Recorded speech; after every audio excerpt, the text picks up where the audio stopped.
Shalom Bapak Ibu, saya dari daerah pertanian Desa Sihorbo, Kabupaten Dairi Sidikalang. Ada pertanian durian, ada salak, ada juga kopi coklat, ada juga pinang. Dan dari tempat ini saya akan menyampaikan kebenaran firman Tuhan bagi kita sebagai renungan untuk hari ini yang terambil dari Lukas 23 ayat yang ke-34. Demikian bunyi firman Tuhan. Yesus berkata, "Ya Bapa, ampunilah mereka, sebab mereka tidak tahu apa yang mereka perbuat." Dan mereka membagi pakaian, undi untuk membagi pakaiannya. Ketika Yesus berada di atas kayu salib, ada 7 ucapan Tuhan Yesus sebagai permohonan kepada Bapa, dan isinya adalah yang pertama, "Ya Bapa, ampunilah mereka sebab mereka tidak tahu apa yang mereka perbuat." Yang menjadi pertanyaan pada hari ini bagi kita adalah, perbuatan apa yang membuat Yesus begitu sedih, tetapi Yesus malah mendoakannya? Kita mau lihat saudara, ketika Yesus mau disalibkan, Yesus itu disalibkan di tempat yang paling hina dan paling menjijikkan. Karena apa? Di tempat itu ada penghukuman bagi orang-orang yang berbuat jahat. Dan Yesus diperlakukan melebihi orang-orang jahat pada umumnya pada waktu itu. Kemudian yang kedua, ya, perbuatan apa yang membuat Yesus begitu sedih dan begitu sakit, tetapi Yesus berkata, "Ampunilah mereka sebab mereka tidak tahu apa yang mereka perbuat." Yang kedua adalah dia dihukum dengan 2 penjahat.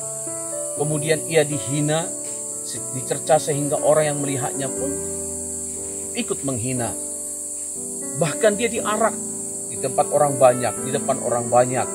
Juga ada 2 pemimpin pada waktu itu adalah pemimpin Romawi dan juga ahli-ahli Farisi yang begitu sangat benci dengan Yesus karena mereka berpikir ada raja yang baru yang menjadi saingan mereka. Kemudian yang paling menyakitkan adalah Yesus dihinakan dengan tulisan dibuat di atas kepalanya, "Inilah raja orang Yahudi." Ya, saudara, itulah yang membuat Yesus mendoakan orang-orang pada waktu itu. Tetapi saudara, ada juga doa Yesus bagi mereka yang melakukan kejahatan, yang menyakiti hati Tuhan. Itu siapa? Ciptaan yang sudah diciptakan oleh Tuhan, tetapi mereka menyembah kepada berhala. Mereka menyembah kepada berhala-berhala. Itu yang membuat Yesus sampai sedih dan berkata, "Ampunilah mereka sebab mereka tidak tahu apa yang mereka perbuat." Nah Bapak Ibu Saudara, ketika Yesus diperlakukan begitu sadis, apa yang terjadi? Tapi lihatlah apa yang dilakukan oleh Yesus.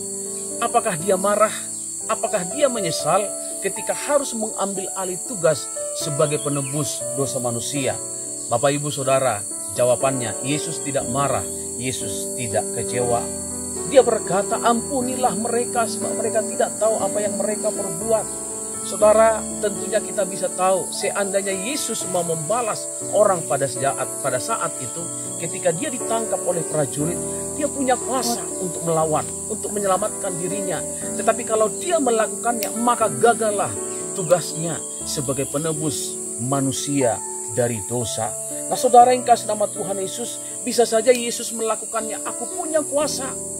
Dengan caranya yang ajaib bisa menghancurkan orang-orang yang menyakitinya. Tetapi saudara yang kasih, bahkan firman Tuhan berkata begini dalam Matius 28 ayat yang ke-18. Dia berkata begini, "Segala kuasa ada di tanganku." Tetapi kuasa yang dimiliki oleh Yesus tidak dipergunakannya. Tetapi sebaliknya, dia mau menanggung salib. Dia mau mengambil alih dosa itu supaya saudara dan saya bebas dari penghukuman itu, saudara. Nah saudara yang kasih nama Tuhan Yesus, kita mau lihat Yesus ketika hal seperti itu terjadi, apa yang dia lakukan saudaraku? Justru dia berdoa. Dia berkata, "Ampunilah mereka." Siapa yang diampuni saudara? Mereka itu siapa? Mereka itu adalah pemimpin-pemimpin yang jahat. 2 orang penjahat yang sebelah kiri sebelah kanan yang menghina ikut Yesus. Kemudian prajurit-prajurit yang melakukan penghinaan, bahkan menganiaya Yesus. Lalu siapa lagi saudara? Saudara dan saya yang sudah melakukan dosa, tapi puji Tuhan, oleh karena anugerahnya hari ini engkau menjadi orang yang percaya dan menerima Dia sebagai Tuhan dan Juru Selamat. Kemudian siapa lagi? Untuk siapa lagi Yesus berdoa?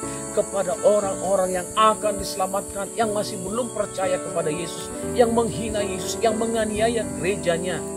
Dan hari ini saya berkata begini saudara, perhatikan hal ini. Alasan Yesus mengampuni mereka, sebab mereka, Yesus berkata, sebab mereka tidak tahu apa yang mereka perbuat. Mereka tidak mengerti. Karena apa? Karena ada dosa yang menyelubungi mata rohani mereka. Ada dosa yang menyelubungi mata mereka sehingga tidak melihat siapa yang mereka siksa. Untuk itu Bapak Ibu Saudara yang saya kasih nama Tuhan Yesus, bagaimana dengan saudara hari ini? Apakah saudara bisa mengampuni mereka yang melakukan kejahatan, yang menyakiti hati saudara? Hari ini lepaskanlah pengampunan supaya kasih karunia Tuhan turun bagi mereka yang membencimu, bagi mereka yang memusuhimu. Mengapa saudara? Ketika kita melepaskan pengampunan, ada kehidupan yang turun dari surga. Tetapi mungkin saudara berkata begini, lalu bagaimana mereka yang sudah tahu kebenaran namun melakukan kejahatan bahkan menyakiti? Saudara, mungkin saja mereka lupa atau mereka tidak sengaja.